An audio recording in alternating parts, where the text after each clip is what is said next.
Again, I'm doing this article, Batman v Superman, exposing the lies, and I thought that I would do this little segment here because I think it's very enlightening for people. Now, we already know Scott Mendelson is probably on Disney's payroll, okay? We know he writes for Forbes, but I want to draw your attention to a particular article he put out back in April the 1st of 2014 after Batman v Superman was announced. This is his headline that he came out with, and it's very enlightening. It says, Warner Brothers doesn't need a Justice League movie. Why would somebody even put out that headline? Why would somebody even talk about that? It's because immediately they realized this was the direction Warner Brothers was going in. And if you listen to Kevin Feige talk, you'll realize that they're not necessarily enthused. This Marvel Studios, Disney, he's not necessarily enthused that Warner Brothers is actually going in the direction of an extended universe. And all of the negativity, the Jeremy Irons negative headlines that really are gossip, the so-called Warner Brothers reshuffling, which is not a reshuffle at all, they're just advancing themselves and moving forward. The so-called Zack Snyder has been replaced as the forefront of Warner Brothers, and all of this other stupid talk that's going on.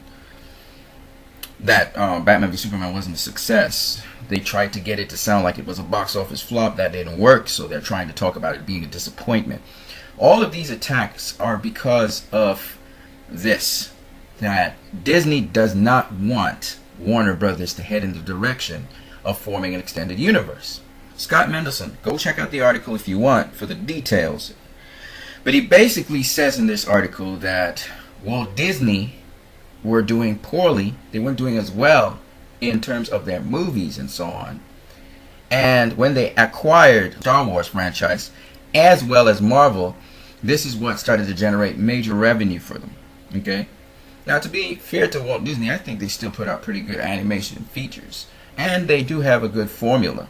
But if you notice, in animation, anybody who's a competitor, some other animated film, it's seen negatively more than not. And Disney's seen as the forefront of animation. And there's a reason why that is so. Now you see that in the comic book industry, Disney's making these power moves.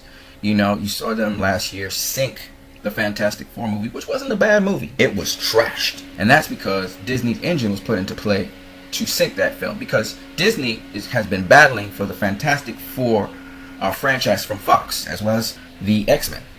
Which is why, even now, as we talk, X-Men is being panned negatively by critics, and it's also being attacked by other people. The only movie that has been immune to negativity and people ever saying anything negative about them has been Civil War, which is very, very weird for this year.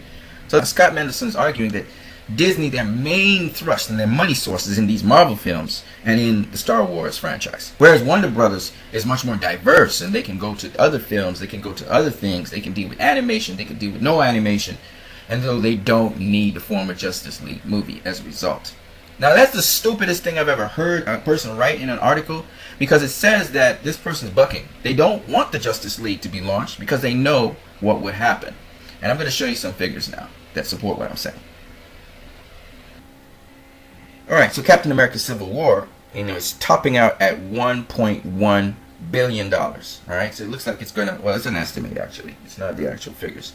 So they're estimating that it'll reach 1.1 billion. Maybe at the end of the day, it may make 1.2 billion. But the truth be told, Civil War is a movie that gets a larger audience. This is supposed to be, Civil War has gotten the royal treatment. No one has really said anything negative about the film. Avengers topped out at $1.5 billion, right? Avengers Age of Ultron, it topped out at $1.4 billion. You see the numbers going downwards. Captain America Civil War is basically another Avengers movie, and it topped out at 1.1. It may make 1.2, and that tells you there's audience fatigue for these movies. They're too formulaic. As a Captain America film, it made a lot of money, much more than any other Captain America film. I give them that, even more than Winter Soldier. It's essentially an Avengers film. And it came after all these films that set the foundation, and yet we know it's not going to make Avengers numbers. It's not even going to make Age of Ultron numbers. So Batman v Superman is actually a sort of sequel to Man of Steel. Maybe there'll be a Man of Steel too, don't get me wrong. But it is a kind of sequel to Man of Steel in that it follows off of the end of Man of Steel, right? Man of Steel, it grossed in $668 million. Batman v Superman has grossed in $871 million. Man of Steel was $25 million less when it was made than Batman v Superman. But you see, Batman v Superman has already made over $200 million more than Man of Steel. It's increasing. So the trajectory on these Warner Brother films is going upwards. Now we're going to have a Justice League movie, and we assume it's going to make more money than Batman v Superman: Dawn of Justice. So you have to understand, Warner Brothers is only in their second film in their DCEU. The very first film was Man of Steel. It didn't launch the DCEU, but it lets you know about Superman's world, and in his world was Batman and Lex Luthor. We knew that. The second film builds off the first, and now we see the DCEU. This film launched the DCEU, it tied up Man of Steel, pit Batman against Superman, right? When you look at it, the trajectory for Warner Brothers is going upwards. The trajectory for the MCU is going downwards. Just thought you guys would know that. That means it's reached its critical mass, and now it's on a downward slope. But there's some interesting movies out there, for the MCU. And then there are some interesting movies by Fox, so I'm looking forward to all of that. But I think MCU's formula is becoming tiring to the audiences. Even though a lot of audiences are raving, and that's why it needed all the props from the critics. And you saw the critics attacking Batman v Superman. You saw a lot of hate for Batman v Superman. What makes news for Batman v Superman is usually negative things. It's because they're trying to dampen the DCEU, which is on a trajectory, a rising trajectory. That's it. You guys have a great one.